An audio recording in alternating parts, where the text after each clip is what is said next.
ხო გახსოვთ იაკობთან რა კარგად არის დაღწერილი 3 რამ, ესე იგი თვალების, სხეულის და ცხოვრებისეული სიამაყე, ცოდვა. ხო იაკობის წერილი. მართლაც ესეა. უამრავი ფორმით შემოდის.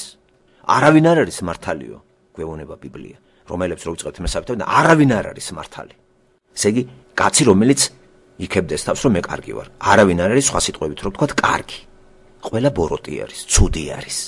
და ადამიანის კარგი რაობის შესახებ აი ცნობა მოგვაწოდა მეცნიერებამ და ჯონ ლოკი იყო რომელიც იძახის ადამიანი იბადება სუფთა დაფა და იგი ცოდვილი არ არის. ჯონ ლოკი ინგლისელი რომელიც ითვლება ქრისტიანად და ქრისტიანად საერთოდ ბევრი ითვლება დღეს საქართველოში ყველა ქრისტიანია. ამაშია პრობლემა. მაგრამ აი რანაირ ქრისტიანი ხარ მაშინ რომ ადამიანი თუ იბადება სუფთა დაფა და ის ესე იგი ცოდვილი არ არის.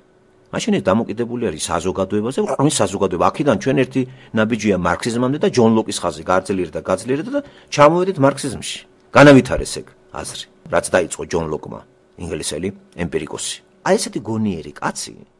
ესეთი გონიერი კაცი, იმ უბარლო ჭეშმარიტებას, რომელსაც მე ახლა მთლიანად ვიზიარებ, რომ ადამიანი იბადება ვაფშე, არა სუფთა დაფა, არამედ სუნთლად დამახინჯებული და გაბინძურებული.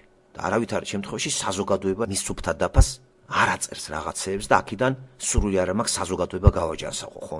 როდემდე სადმო გავიდე ეგა.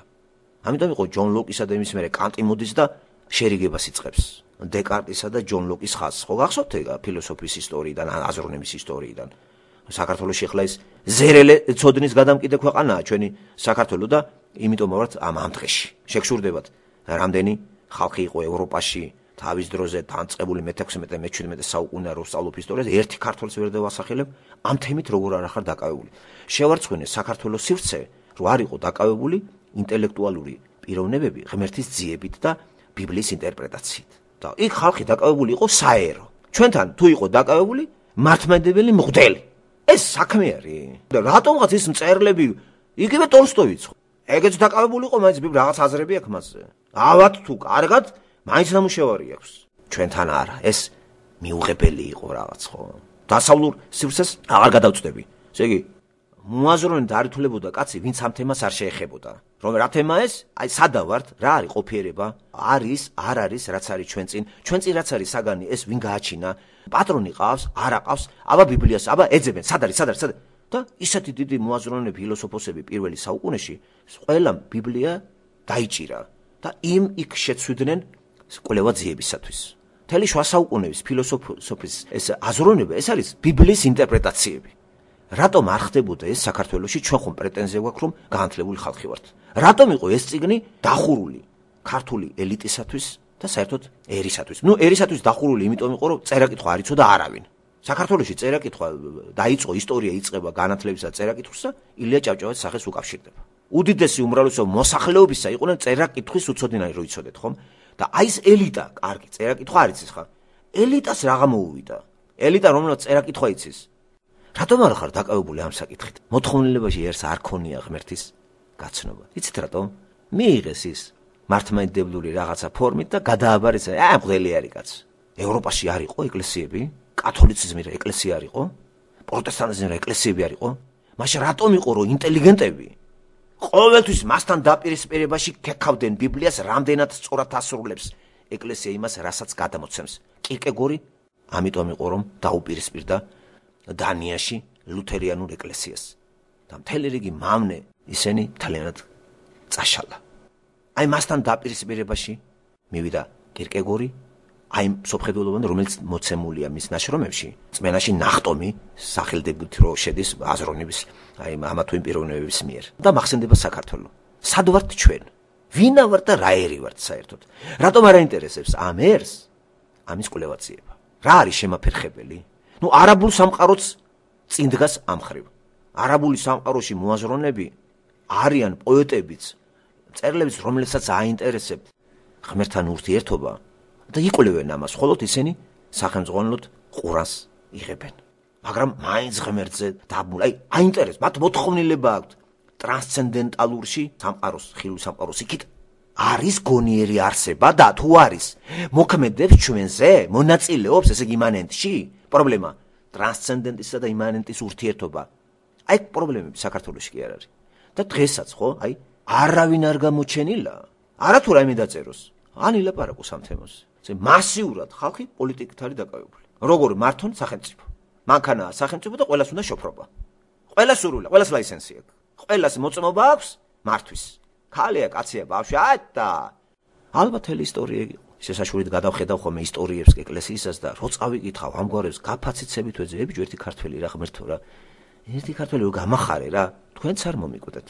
კაცო, ეს ვიყოფილა ერი რომელიც ღმერთს არ ეძებს და როგორი გაამაყებული ერია, როგორი თავის მაქებარი და რა კანდიდება არის საქართველოსი. მაშინ როდესაც გერმანელები, ინგლისელები სულ ღმერთს აქებენ და ეძებენ.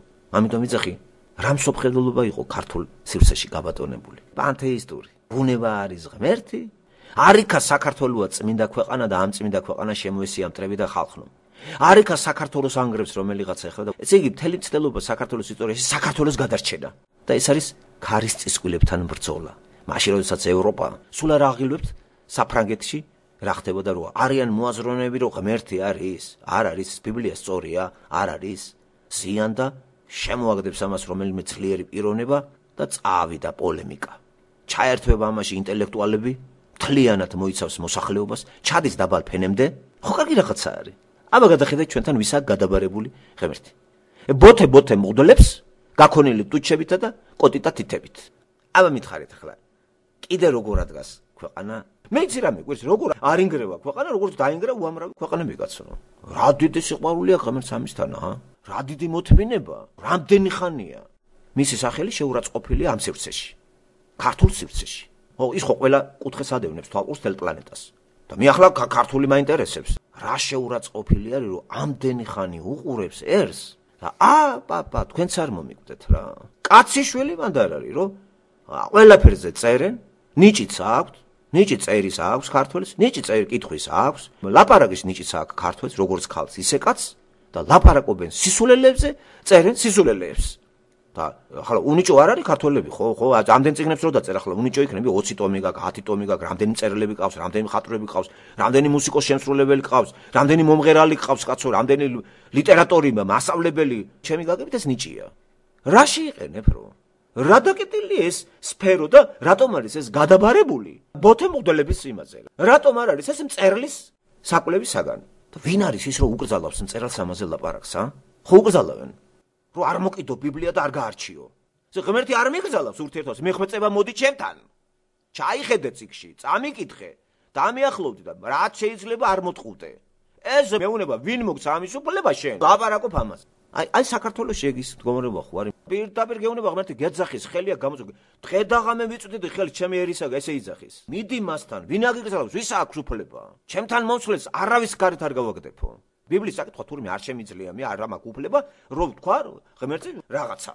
მე ამის უფლება არ მქონია. ეგ არის საქართველო. და ეგრე იყო ალბათ მთელი საუკუნეები, რომ მათ კეტავენ ღმერთზე არ თქვა. და მწერალმაც არ აქვს უფლება თქვა სიწყალს.